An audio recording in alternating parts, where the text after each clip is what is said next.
Hey everybody. So we do have another teaching Welcome demonstration, to our first lecture on group stages. but reviewing In this this lecture, first. we will be looking at the first stage of group development, forming, as part of our group skills in substance abuse counseling course.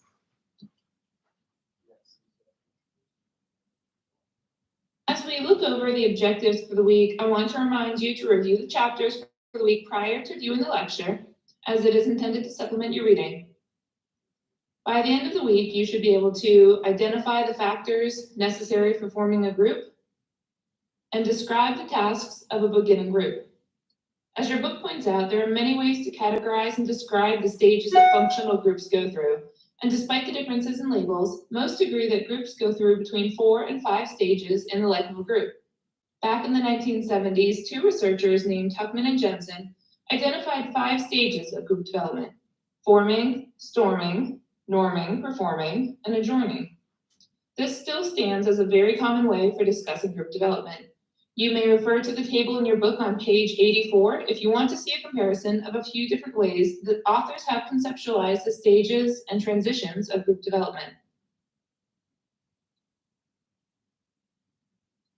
Forming a group is a process that takes several steps, and although some of the steps may be completed at the same time, none may be skipped if the group is going to form properly and thrive.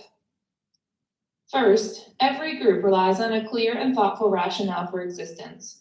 Groups that attempt to form without a strong rationale are likely to be unproductive and potentially harmful for their members. Leaders must also decide on the theoretical framework from which to work, and the theoretical format should be appropriate for the purposes of the group.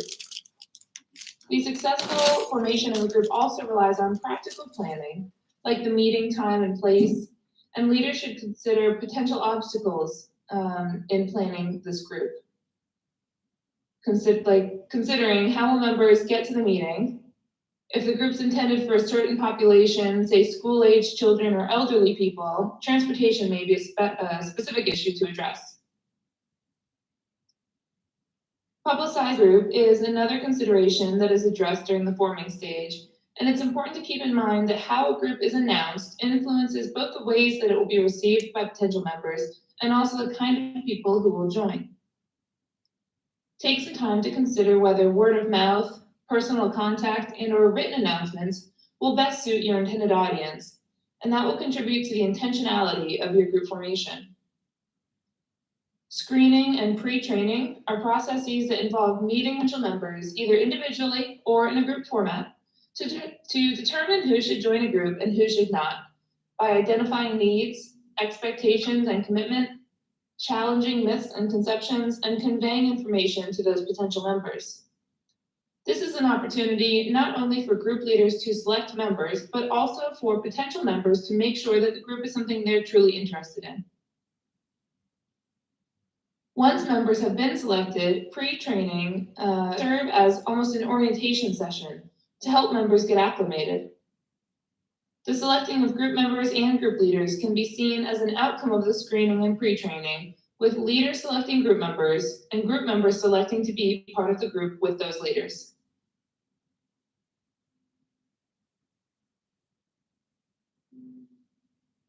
Once we have a group, there are a number of tasks that must be accomplished during the first session, including dealing with apprehension, reviewing goals and contracts, specifying rules, setting limits, promoting positive interchange among members, and resolving potential group problems. A certain level of anxiety is considered a natural part of beginning groups, and group leaders can address anxiety directly in the group or work to clarify any issues that seem to arise as a result of member anxiety. Reviewing goals and contracts within the group is an opportunity to restate the purpose of the group during the person and allow members to share more about their own personal goals. Although some groups may begin with an established set of group rules, the first session is a great time to review these rules and also allow members to make contributions to the rules. Stating rules in positive terms rather than negative terms will help set the tone of the group. For instance, rather than having a rule against violence, the group could state that members will respect the physical and psychological safety of others at all times. Limits helpers understand boundaries in the group, And limits can be addressed during the initial session, but must also be addressed when members test them in the group setting, either by breaking rules or norms. Group leaders can promote positive interactions among group members by being enthusiastic, by drawing out members, holding focus on interesting topics, or shifting the focus when topics are irrelevant or interesting to only a few members.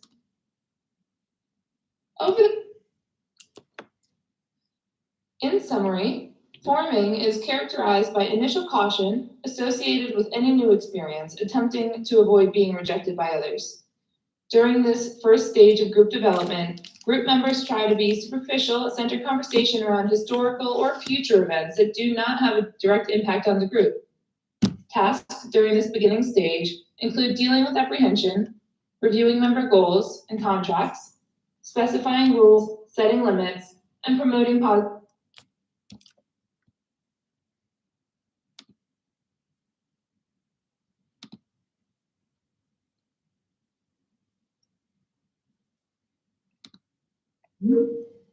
I don't know if there will be students. Oh, there he is. Yeah. There's John. Yeah. Hello. Okay. Dr. Be the Trout. student. It's fine. It's fine. How are you guys? Yeah, no. Yeah. Which class is this? This one is the practice 2. Okay. So, are we expecting any students? So it is here in person and also filmed live, and they can watch it later. So they have like 3 options. That doesn't answer your question, I know. Yeah. Your guess is as good as mine. Do students typically show up? There's a lot that do take advantage of the live synchronous, but I think that more do the asynchronous where they watch it later. Okay, well, we can admit the candidate.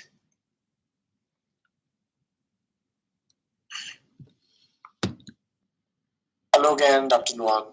Hi. Hi. Okay, so we're not sure if we'll have students. We may have some connect remotely, but you're welcome to get started. You should be able to share your screen if you'd like to do that. Can you see my screen? Yes. Okay. Let me double check.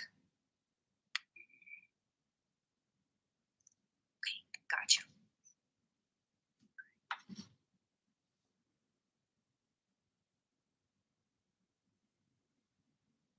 So before we start, do we have any questions for me? No. Do you have any questions for me? Mm-mm. No? Okay, let's get started. First of all, thank you so much for this great opportunity to be interviewed here and give this demo. I really appreciate this great chance. And today I'm pick up the topic, can we trust what we see? Seeing, perception, and the power of data. I want to talk about, our visual, human beings, visual system, and the color. So first, I'm going to go through parts.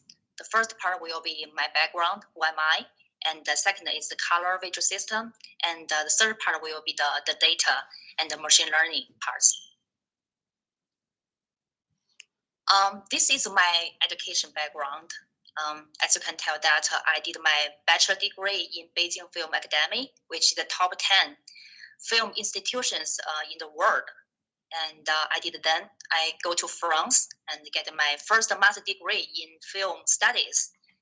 And then come here and did my second master degree in communication studies. And then I switched to psychology, focus on the audio-visual perception and the cognition. So right now I'm working as the postdoc, the experimental artificial intelligence postdoc at Northeastern University. So I help other PhD students and my supervisor to conduct psychological-based experiment to process the video information and some of the human being behavior information. And basically, my research focused on 4 parts: the perception and the cognition of the moving pictures, the video, the advertisement, all the multi-visual properties, and also include the text, the words. And the machine learning is in applied psychology, how to apply the machine learning and the deep learning approach in our psychology. And the third area is covered the mechanism, the memory, and the application of information processing, how to use the information we learn or mechanism we learned from psychology to enhance human beings' memory, their engagement, their perception, impact their perception. And the last part is attention, emotional engagement, which is another new area that I'm working on. And let's do some icebreaker a little bit. So I have 2 cases. Alan, the first one, who is about to turn to 4 years old this next month, and my son Barrett, who is only 2 years old. And my husband is a sculptor, and that is his work for the Toledo Zoo. And thanks for him taking care of the kids every day, I can focus on my work. I love to travel. So this is the Google map. I marked the place I went to. So you can tell from this Google map snapshot data, I almost visited most states in the United States. But after all, I still love Ohio. I love the temperature. I love the people here, very tolerant environment, not just for me, but also for my kids to grow up. And I love everything in Ohio. That's why I'm here. When I started my postdoc contract, I actually negotiated with my supervisor. I told her that I won't stay in Ohio. I want to work from home. I don't want to leave Ohio. Those are the projects that I'm working on. For the EA postdoc, I'm working on the infant face landmarks prediction and the post-poster estimation. For the infant landmarks prediction, it's actually the collaboration project with the University of Maine. We developed the machine learning pipeline to increase the estimation of the infant landmarks. So there are 68 landmarks for the infant. And with the very high accurate estimation, we can do a lot of interesting studies. For example, we can see, we can detect what was the facial expression, for infant to become uncomfortable. And for the post and poster part, right now we are working on building the pipeline to detect asymmetry behavior, because based on the previous study, infant or the children with the autism will show the asymmetry behavior in their early life, especially less than 12 months old. So we are working on building that pipeline to detect asymmetry behavior. And the second project is the color audience expectation. So it's a collaboration with the cinematographic called Thomas Ackerman, and also another psychology professor, Dr. Joe Magliano from the Georgia State University. So we are focused on to explore the fact that how the color impact the audience expectation, their preference, and their memory. So we are working on the first stage, just to generate the data set right now. And the third project is the social network visualization. It's also another collaboration project with the Xiaoyi Yang, assistant professor from the Princeton University. We are very interested to see how people connect to each other, especially in the digital world. So we build up the mathematical model to calculate how each people connect to each other and what kind of content will help them to connect to each other. And the last project is the natural language processing and the moral context in the big data. It's another collaboration project with the Amber Chin, who is the PhD student at Hong Kong University. We are very interested to see how what kind of a test will trigger people's moral engagement, moral feelings. For example, the guilty. What content will cause the guilty for human being? So that's 4 projects that I'm working with right now. And let's start with the second part, the color and the visual system. That's probably a little bit simple for you.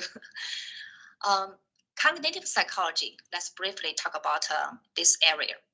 Cognitive psychology is an area that focuses on the science of how people think. This branch of psychology explores a wide variety of mental process, including how people think, making decisions, and how they use the language. For example, if we want to see how the pregnant women have the presence in maybe certain situation, and we want to see the different group, what's the difference between different group. For example, for Asian group, for African American group, or for the local group.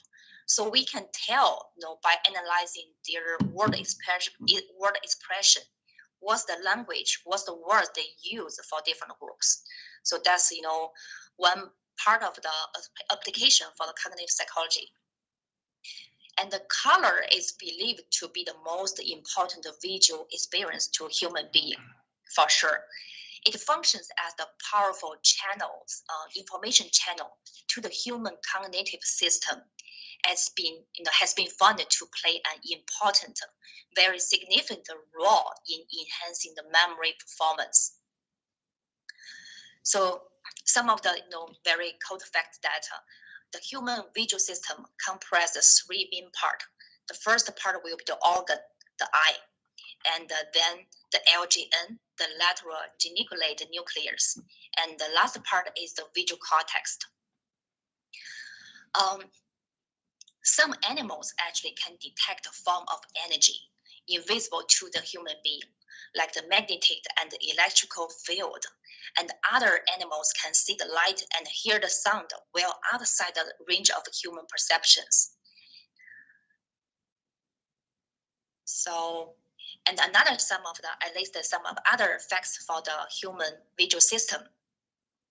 Do you know that 90% of the information processed by the brain is from the visual input?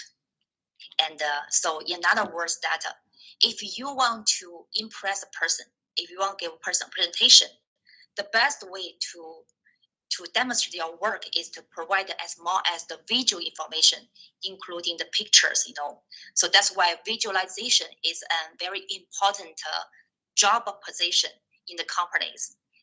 And the second factor is that it takes only 30 milliseconds for a human being to process an image. Yeah, for example, if you are watching a film and your brain only takes 30 milliseconds to process the first image, the first frame from the film that, okay, this is a beach, this is a lab. So very, process information in a very short of a time. And the human brains processes images 60,000 times faster than the text. And 80% of people remember what they see compared to 10% of what they hear and 20% of what they read. So in our teaching, I guess the most effective way to show the more visual content related to our teaching. And then let's see the structure of the eye. Is it mine? Okay, sorry. So on the left figures is the structure show indicate the different parts and names for the eyeball. Cornea right here is a clear layer that extends over the iris. Water and collagen makes up the cornea, and your tears also protect your cornea as well. And the iris part right here, iris part, yeah. The colored area of your eyes, depending on your eye color, the iris might be any shade of blue, green, and brown. So it also considered as the second fingerprints for human being. So right now in the computer vision perspective domain, they extract the features from iris to identify you, especially for the human being visual system. Pupil right here, the black circle, which is an opening, we can consider it as the window in the middle of your iris. It expands and it contracts to control how much light get into your eyes. And the retina, the yellow part at the back, is a collection of cells that align and the inside of the back of your eyes, part of your nerve system. The retina sends the light and convert the light into the electrical impulses, or we also call the neural signals. The retina then has the rods, the cells that help you to see in the low light condition, and the cones, the cells can detect color for you. Another important part is called the lens, right here on the upper side, which sit behind the pupil. It focuses seeing the light that comes into your eyes and send the light to the back of your eyes. You can see from the red figures. And the fovea is very tiny pit located in the retina, provide the clearest, very clear vision of everything you see. So fovea also considered as the focus, in the camera. Then after that, at the back of your eyeball, it has the optical nerve, which is behind the retina. It carries the visual signals from the retina to your brain, which then interprets that visual system to tell you what you are seeing. And how about other species? Do they see the world just like we see? Of course, it's not. So this picture shows you the difference between the human vision and the dog vision. Actually, for human, we have 3 types of the cone cells, and specialized for picking up the 3 different colors. But for dogs, they only have 2 for picking up just the blue right here, and the yellow. Each cone type contains a pigment sensitive to particular wavelengths of the light. The range of the colors that an animal can see depend on the combination of the color-sensitive pigments in their eyes and the information that can be processed by their brains. With the few cone types, dogs cannot distinguish between as many colors as we can. And on the left picture is the gecko. The reason why I pick up a gecko is because our human being, our visual system is not very powerful, especially in the low light condition. Actually, we did not see so many colors, or we do not see color very well, or even at all in the low light condition, which is in the night. That is because our cone cells functions best in the relatively brighter light condition. So other cells in our eyes, called the rod cell, help us to see the dim light. But because the rod cell only have the single light segment sensitive pigment, remember we mentioned that at night, so we only see the shade of gray. But for gecko, they have excellent color vision at night, so which makes them to become very good hunter at night. Their eyes actually have evolved to be up to 350 times more sensitive to the color at night than human being. And when I do my search, online search, I find this very interesting fish called the Pacific barrel-eye fish. And there's a company making the deep sea species video documentary. Let me play it. So they shoot almost 27,600 hours of deep sea video. They only see this barrel-eye fish 9 times. So how rare it is.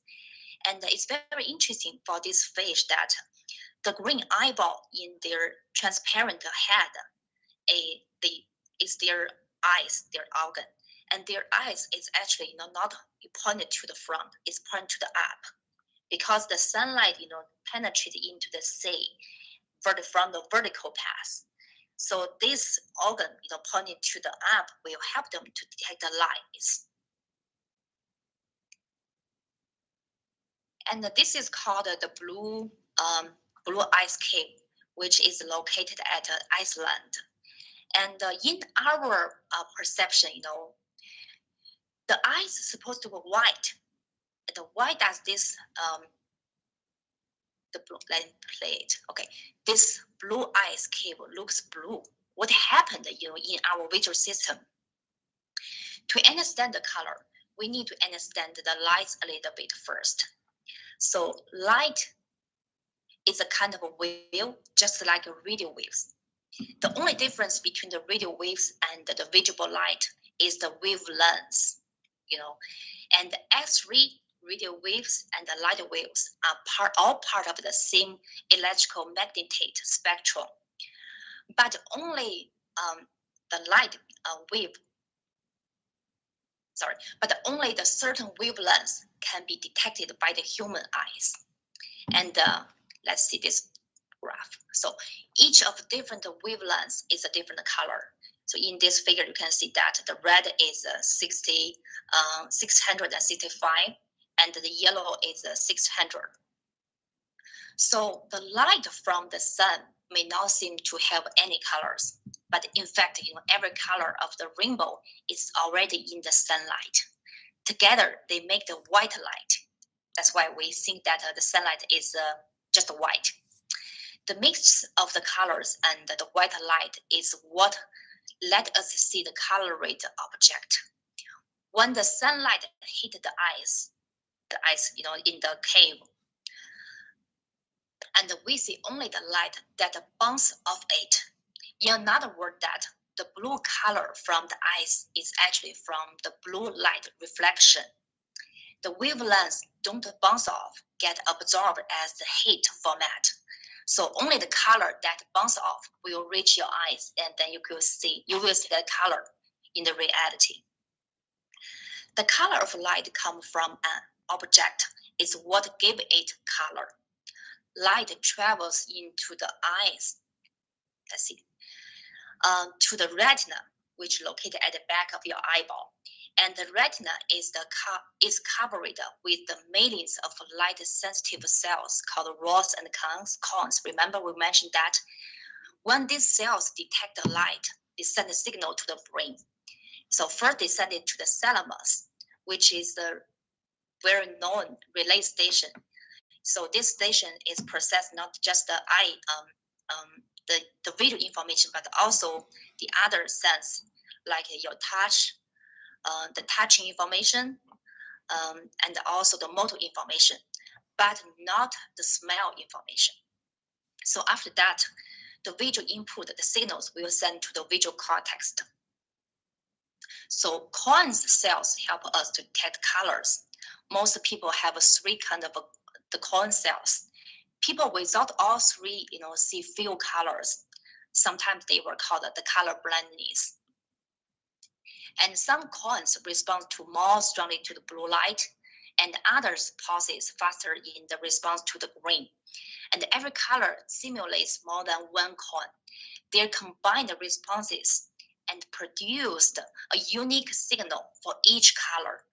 Millions of different colors can be distinguished by this way, and each cell detects a different part of the visual world from the stimuli. And I'm sure probably heard a lot of famous experiments, for the cat.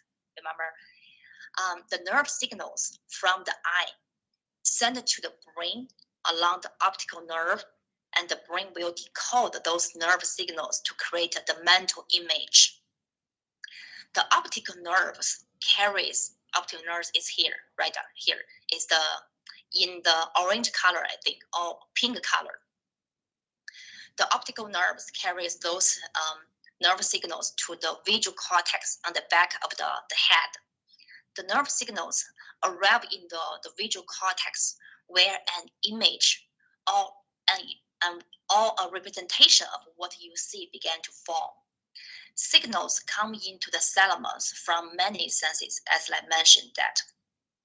So here, the thalamus help human being to process, those signals from not just the visual, but also from the hearing, and then combine all of these signals, repacking of them to the new information, and then send it to the other part of our brains.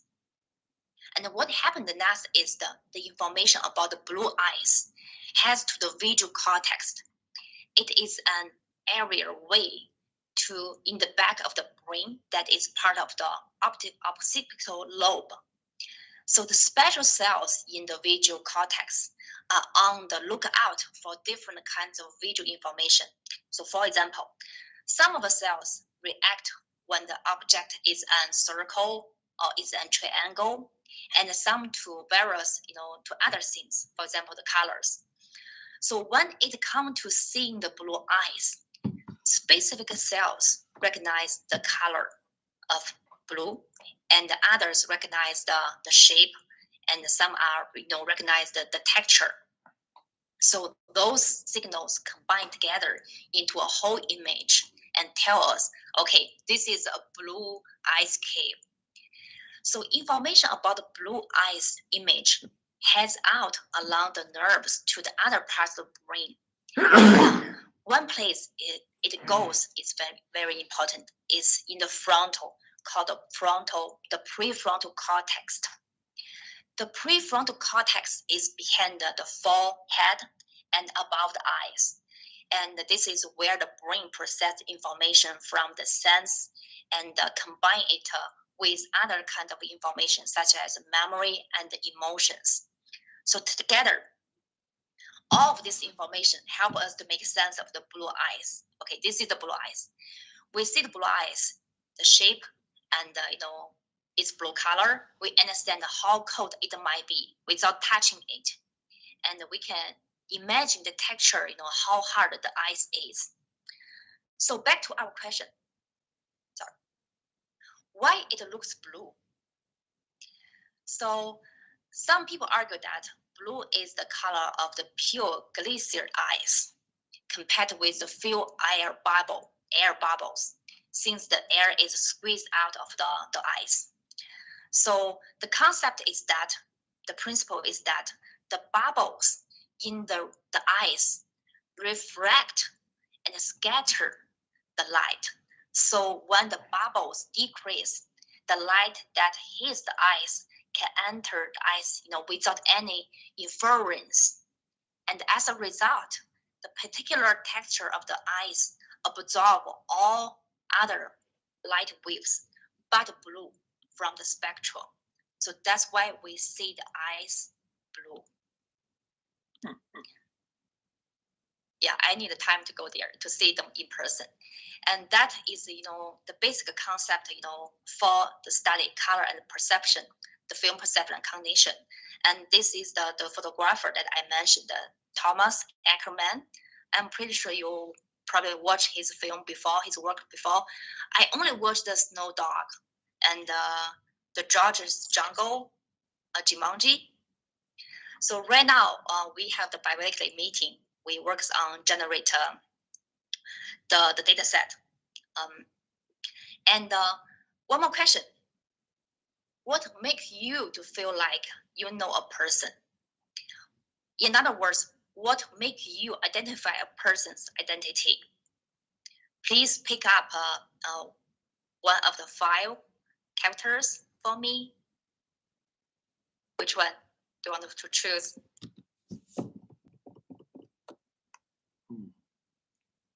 Which one? Taylor Swift? Sophie? Which one do you want to try? Michael Jackson? Okay. So could you tell me what's the difference between Michael Jackson and this Asian woman? Well, first of all, he's got a hat on. And more makeup.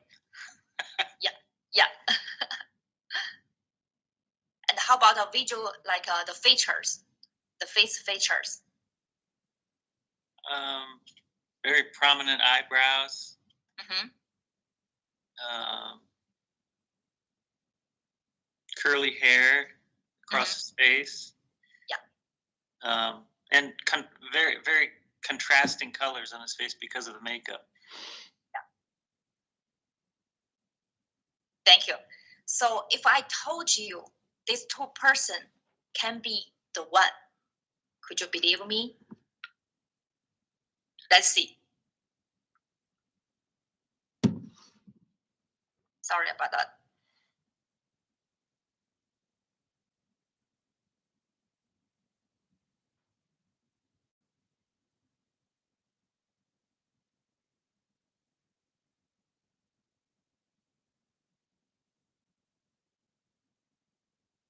Michael Jackson. So did you see that? So this. I believe you now.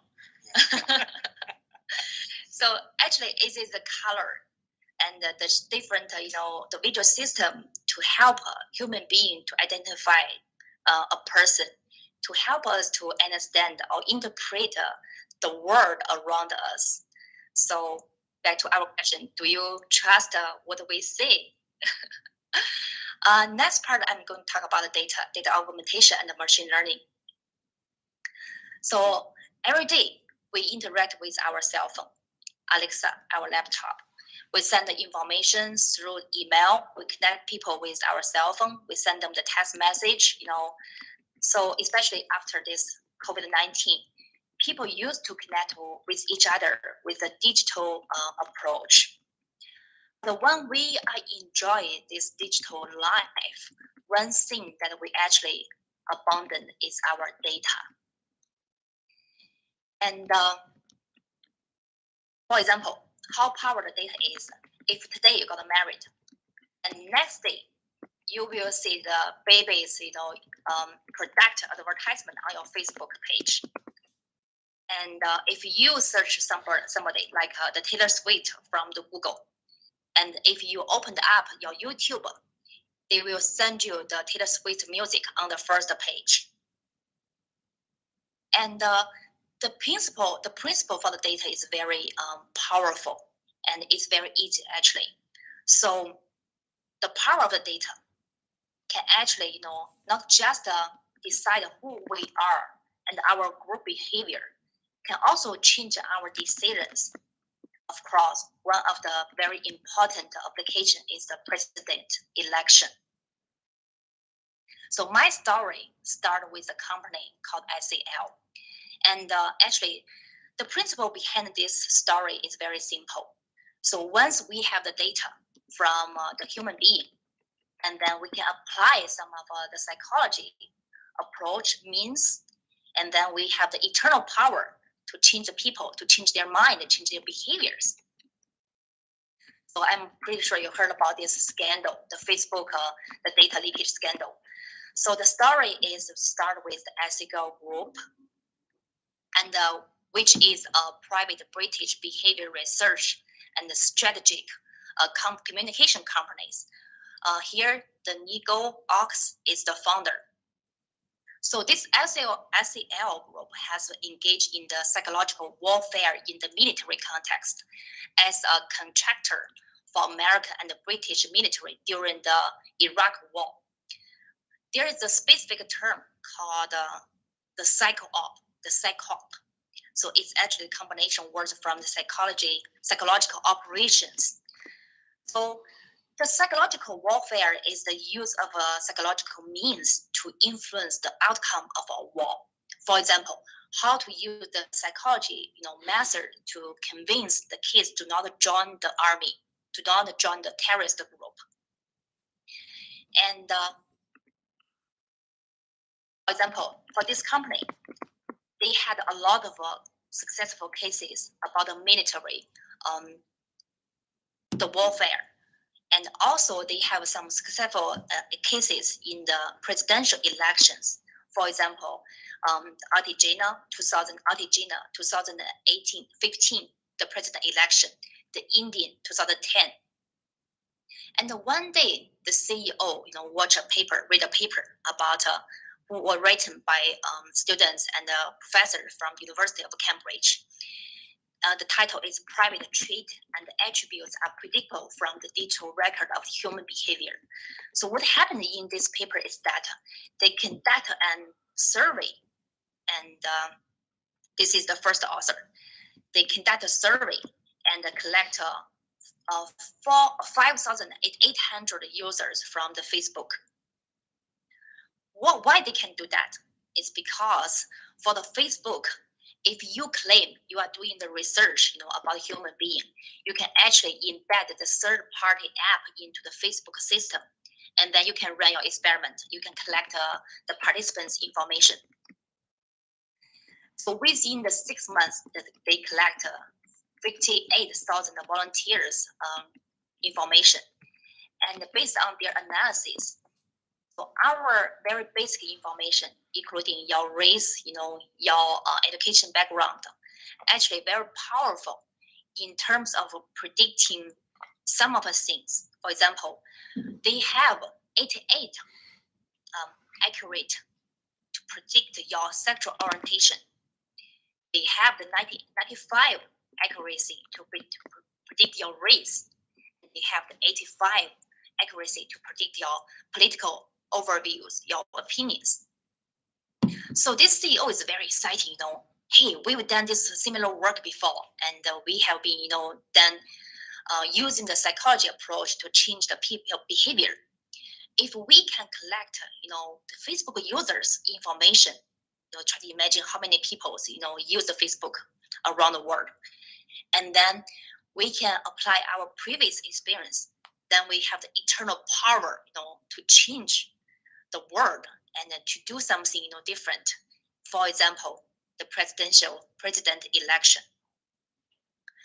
So then they set up this company called Cambridge Analytica. They actually steal the name Cambridge from that professor to do the for the political purpose, political information and manipulation purpose.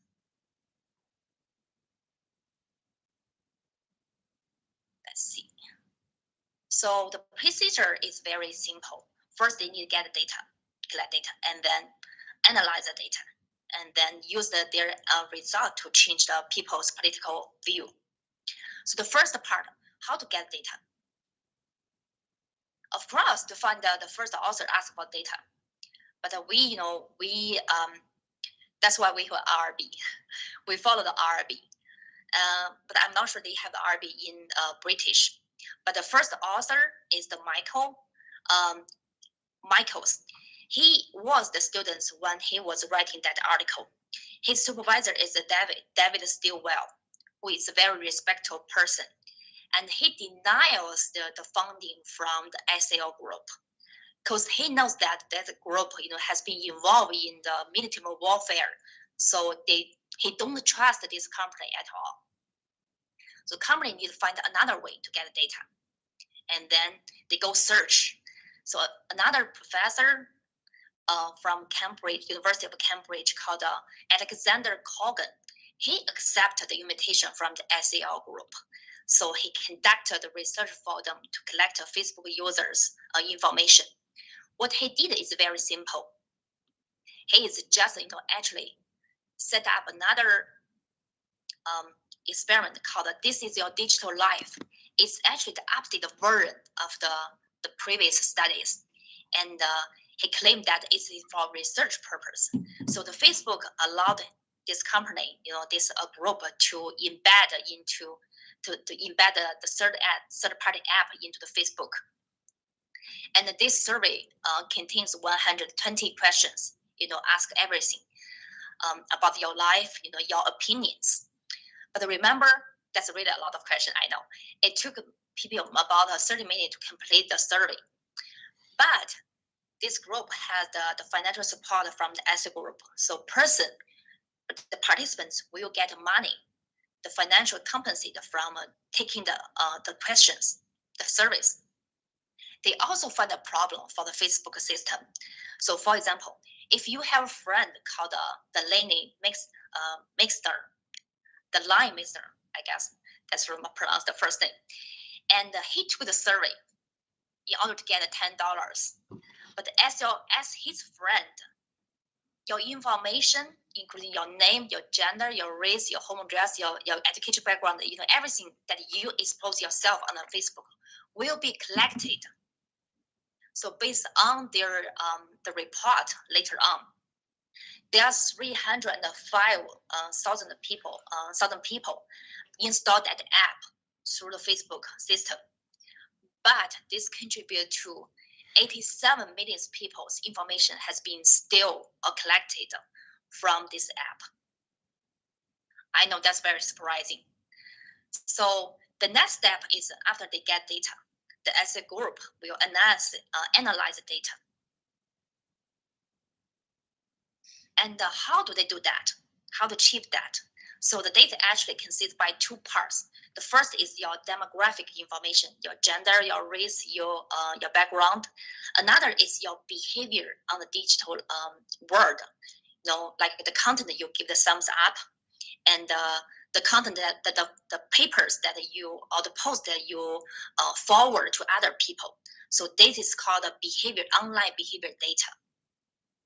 By combining those two groups of data, they can actually, use the principle to predict your behavior, your sex orientation, your race.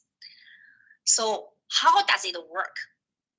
It's very complicated, but with very briefly to explain it is that if you always give the thumbs up, you read a lot of research papers, you give the thumbs up about technology papers, there is a high possibility that you have a very high IQ and you have critical thinking. So by doing that, the first paper also found out that that's very interesting. So for the person who always give the thumbs up, give the Hello Kitty, they tend to be very high on openness and very low on the agreeableness and the emotional stables. And they tend to have the democratic political views. So that's their finding for the paper. So by doing this CA company as a group, they actually categorize the people's feature in 5 groups. They call it ocean. And those 5 groups people have the different personality trait. So for example, for the openness group, the core question is, do they enjoy the new experience? For the C group, do they prefer plans and order? For the extrovert group, do they like spending time with other peoples? And the agreeable group, do they put people's need before their needs? And for the N group, do they tend to vary a lot? So based on this, the CEO, so they almost collect all the features from United States who age more than 18 years old. So in other words, that they have enough data to predict every person, every adult here, including their behaviors, online and their political views. So by doing that, they have analysis result. How do they use that result to change the people's political view? How to do that? So this should be started with the previous cases that they did for the president election. Let's start with one of the most important and successful cases they did for this country. Let's call it the TT country. For that country, there are 2 parties. So one is called the PNM, one is called the UNC party. And ICL group is part to the UNC party. So the company is very smart. Instead of convince the voter from another, the PM party, they create this social movement called Do So. So Do So means that by doing this, we against the voting, we against anything involved into the politics. And this Do So movement, quickly spread out in the TT country.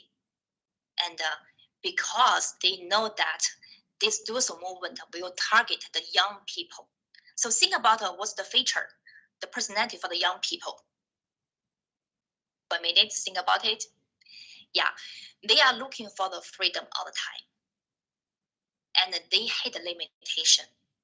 They hate politics because they think the politics is kind of conspiracies. So this Do So movement, quickly get the heart of the young people. And so young people do a lot of this science, every day in their life. And what happened is that because this social movement cannot, change their political view for the adults voter. But for our kids, they don't listen to their parents, and they just want to do what they want to do in their life.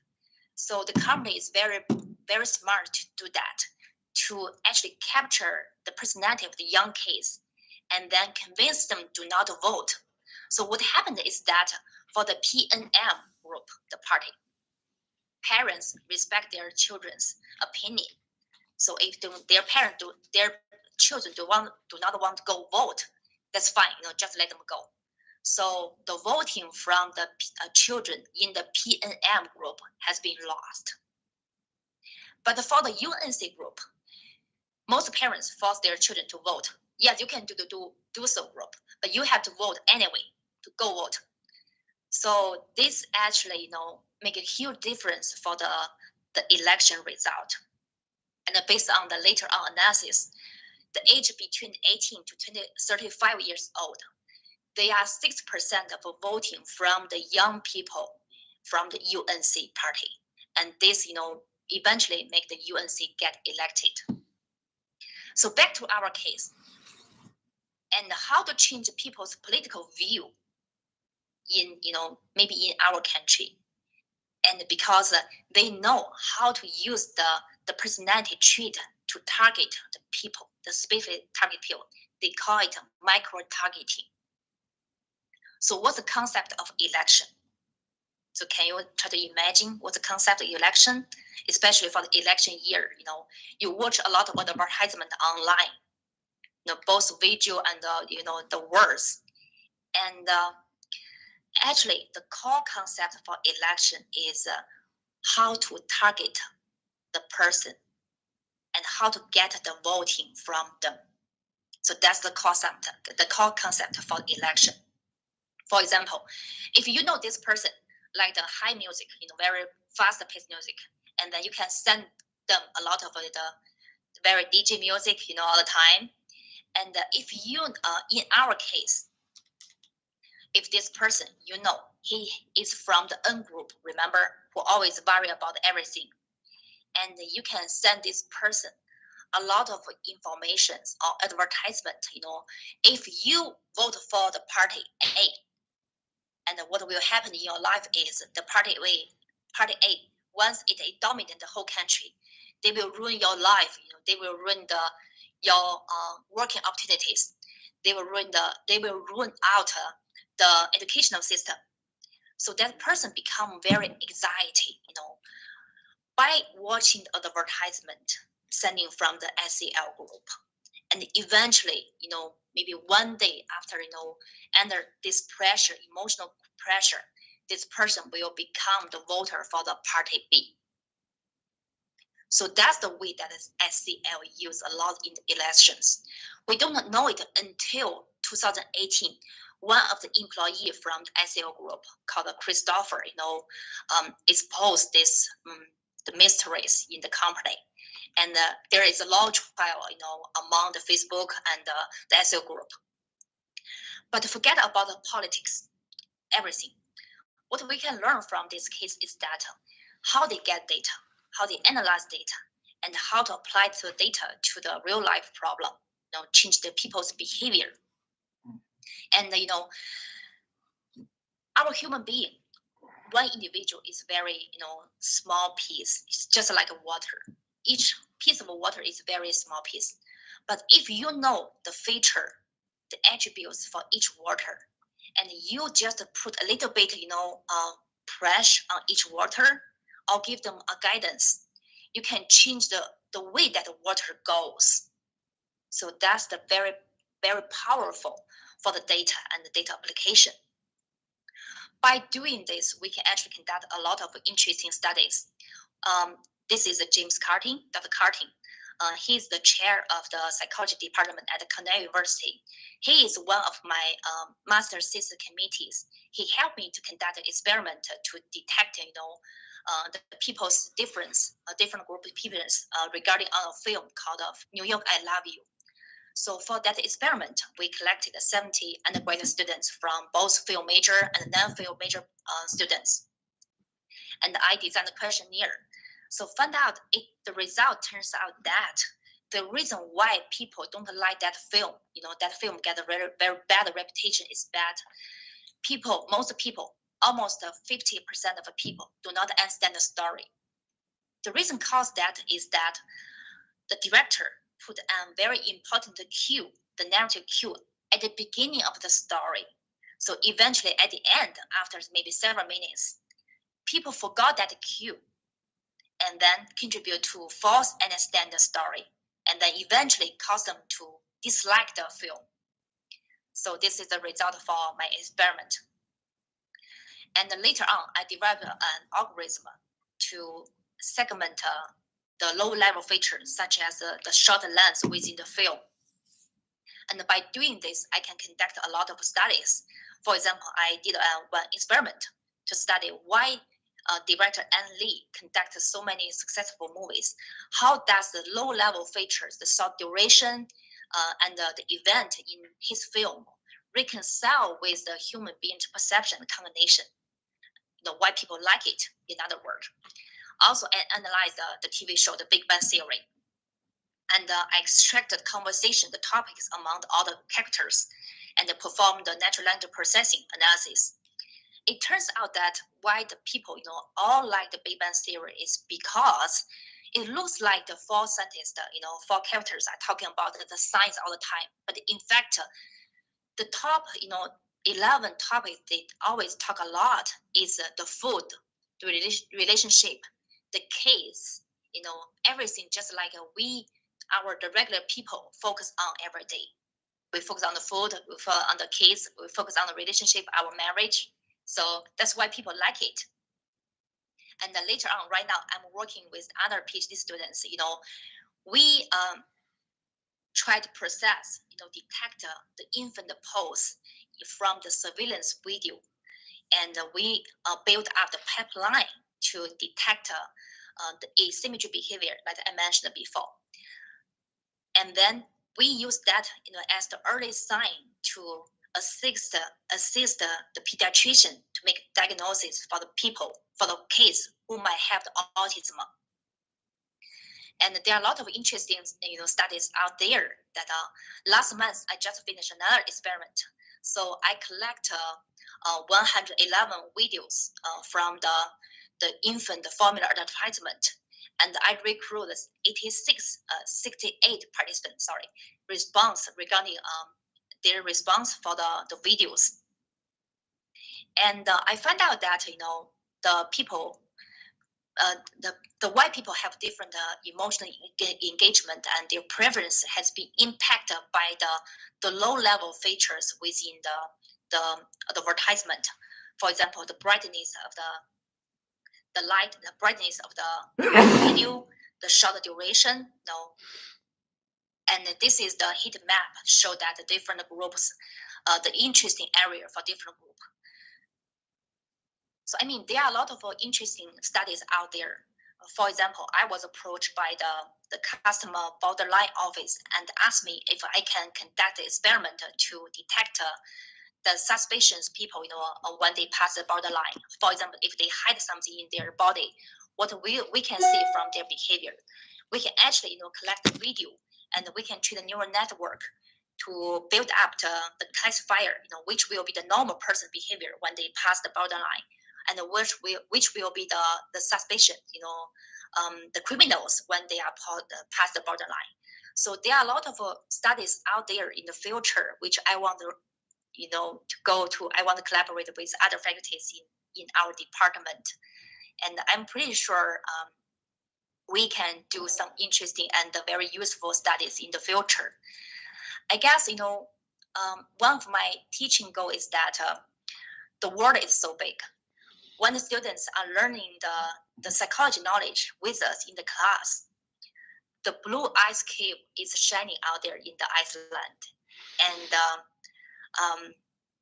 people are doing different interesting things in the world. Our students need to see them by themselves in person, and I'm here to help them to get ready for it. I'm here to help them to have enough knowledge and enough ability to get a well-paid job to support their idea, support their dreams in the future. So that's basically all my presentation, my demo for today. Thank you so much for listening. Thank you so much, Dr. Do we have any questions?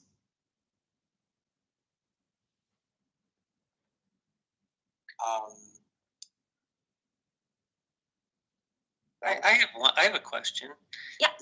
When they use the Facebook data, the biographical data to target people based on the big 5 traits, did they target people just based on their highest trait, like if they were highly neurotic, or did they go after people? Let's say, for example, somebody was high on 3 of the big 5. Would they target them, using all of those data, or did they just put them in one trait category?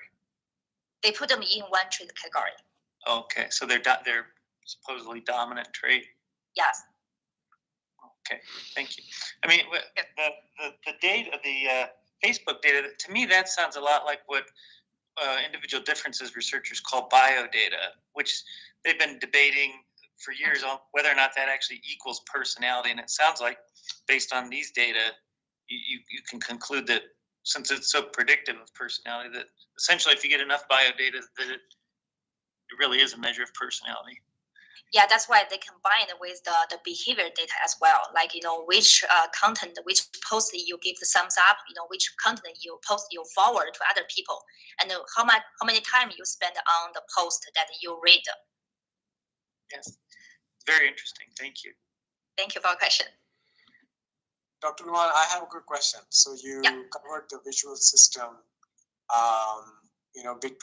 We have these 2 conflicting theories about color vision, the Young-Helmholtz theory and the opponent process theory.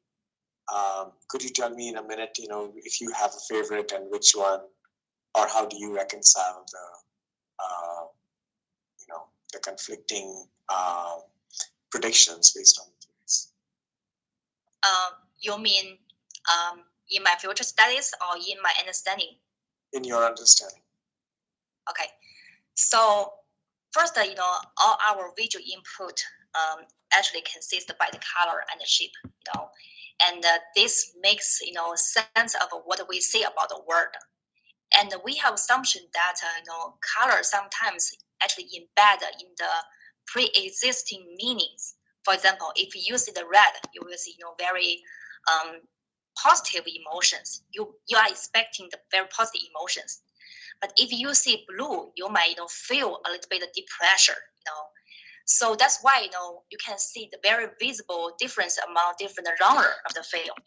For example, if you watch a comedy, but the comedy is in all blue, then we will feel complex, conflict between your feeling and your perception. So that doesn't make sense to you, and then eventually contribute your let's see, uncomfortable feeling. So I think those principles and those factors deserve our more attention to study with, and we can, to see exactly which factors will impact people's perception and cognition within different conditions. For example, in reading, in watching behavior, So right now we have ability to quantify the visual system, the visual input. And now we can conduct relevant studies by manipulating different colors, different words, different presentation format to study how people understand or interpret those information regarding our manipulation. So for example, for our next step, for the collaboration project with the audience, the Hollywood director, we can actually extract clips from the films and then change the color within the clips and use that clips as a stimuli and ask the participant to watch it and then collect their biosignals, not just their subject data. We can collect their skin conductance, their visual, their eye movement data, and then eventually we can use two data, as our data set and analyze the correlation between the colors and their perceptions. So did I answer your question? Yeah. Thank you. Thank you so much. So we'll just end the session here now in the interest of time. Thank you everyone for being here. And Dr. Luan, I will meet with you at 2 o'clock. Okay? Yeah. Thank you everyone.